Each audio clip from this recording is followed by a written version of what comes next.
Bismillah. Assalamualaikum warahmatullahi wabarakatuh. Teman-teman, video ini saya mau lanjutin kesalahan pembukuan online shop UMKM part 2. Ini part yang kedua. Jadi saya udah beberapa ya cukup sering lah dapat curhatan, yang konsultasi dan sebagainya.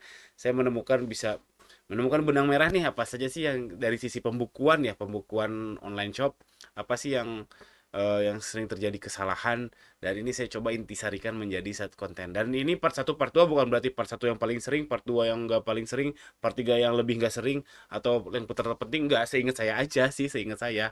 Jadi part satu udah saya ngebahas tentang soal tiga jenis laporan keuangan ya, laporan keuangan tuh yang secara baku ada.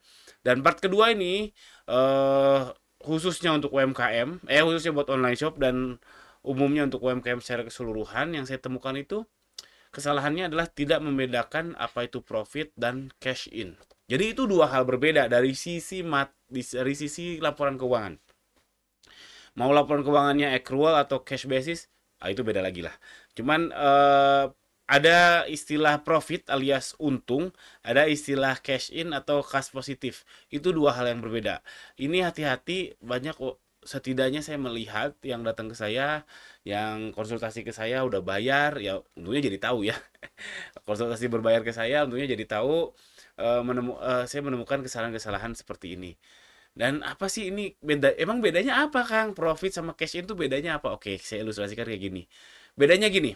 Misalkan ada bulan ke satu sama bulan kedua. Bulan ke satu si Anda nyetok eh suatu barang namanya A plus A, jadinya nyetok itu seharga 100.000 rupiah. Anda beli nih ke supplier 100.000 perak. Bulan pertama itu gak kejual. Bulan kedua minus A alias si jual barang A ini kejual, jadi minus A pieces. Anda dapat omset 200.000 rupiah. Ini dua hal berbeda. Yang bulan pertama Anda profitnya nol. Anda bukan rugi. Aduh, saya nggak ada kejual sama sekali. Bukan berarti Anda rugi 100.000. Enggak. Tapi cash in Anda minus 100.000. Tapi Anda nggak rugi. Anda hanya memindahkan uang 100.000 perak menjadi barang. Jadi kalau di neraca itu memang seakan-akan cash itu setara dengan inventory, dengan barang jadi, dengan aset dan sebagainya, seakan-akan. Karena memang itu di satu, jadi panjang lagi. Baik lagi ya. Ini jika Anda di bulan pertama Anda beli barang seharga 100.000, barang A, dan tidak terjual apa-apa, itu Anda profitnya nol, bukan rugi, tapi Anda cash in-nya minus 100.000. Lalu entah gimana caranya, bulan kedua Anda berhasil menjual produk A tersebut seharga 200.000. Itu di laporan keuangan profitnya 100.000, bukan 200.000. Karena kan ada HPP di situ. Jadi Anda kejual 200.000. Ini gross profit lagi ya. Aduh, gross profit, net profit juga itu nanti bahasan yang lain. Ini profit secara umum deh ya. Keuntungan Anda itu 100.000 karena Anda belinya 100.000, jualnya 200.000. Selisihnya itu adalah keuntungan. Meskipun di bulan itu Anda nggak beli, Anda belinya di bulan lalu. Oke ya, Anda belinya di bulan lalu, terjualnya bulan ini, tetap profitnya harus pengurangan antara omset dikurangi HPP. Tapi cash in Anda, cash positif Anda itu 200.000 rupiah. Karena dari omset 200.000 rupiah dan Anda sudah beli barang, jadi nggak harus nebus ke supplier 100.000, enggak. Jadi cash innya 200.000 rupiah. Mudah-mudahan paham ya. Kalau nggak paham putar ulang-ulang, ini sederhana kok, ini kasusnya sederhana. Saya yakin kalau direfleksikan ke bisnisnya masing-masing jadi membingungkan, tapi coba kalau ini konsep konsep sederhana ini paham, pelan-pelan nanti akan paham kondisi real di bisnis Anda. Dan pentingnya apa?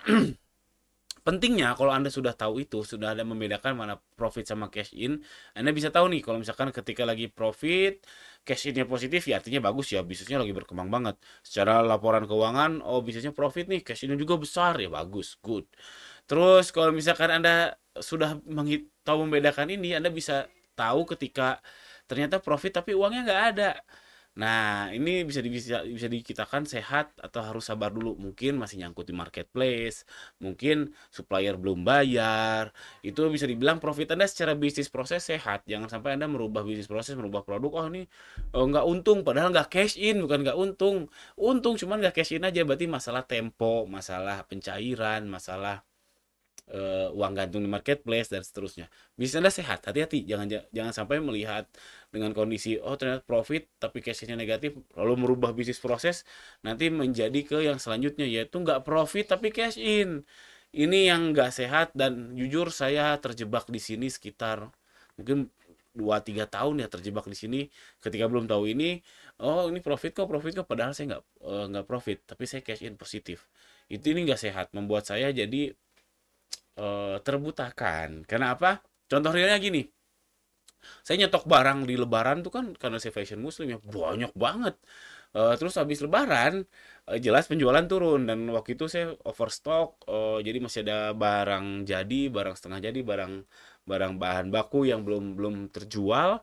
Di situ kami memang di bulan-bulan selebaran nggak beli nggak produksi bukan nggak produksi ya nggak beli kayak nggak beli bahan baku deh nggak beliin bahan baku ada penjualan sehingga saya merasa oh untungnya gede banget habis lebaran ya padahal enggak untungnya mah justru negatif karena itu barang dibeli pas sebelum lebaran tapi cash innya positif ini membuat saya merasa sangat profit padahal ternyata enggak padahal ternyata ini membuat ternyata bisnis proses saya yang lagi salah alias si produknya lagi nggak laku atau misalkan ya lagi kurang diminati eh, dan membuat ya seperti itu ini hati-hati jujur saya terjebak ini sekitar 2 sampai 3 tahun untuk terjebak ini sekarang saya sudah paham jadinya saya mencari yang sehat itu ya harus harus setidaknya kedua kuadran di atas nih profitnya positif cash nya negatif nggak apa-apa mungkin perlu bersabar dan seterusnya hati-hati jangan terjebak di yang ketiga ini karena saya agak pengen hal yang sama terjadi di anda dan yang terakhir oh ini parah ya cash negatif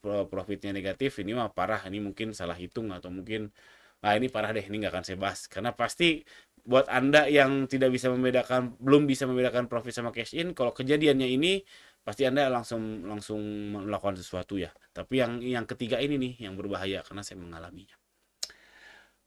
Sekian aja, mudah-mudahan ada manfaatnya. Tolong dibedakan profit sama cash in itu dua hal yang berbeda. Tadi faedahnya sudah saya kasih tahu. Jadi Anda bisa melihat mengukur kesehatan bisnis Anda. Jangan sampai terbutakan. Sekian, mungkin ada part 3, part 4 dan seterusnya atau ada request soal pembukuan online shop juga boleh tuliskan di kolom komentar di bawah. Jangan lupa subscribe. Assalamualaikum warahmatullahi wabarakatuh.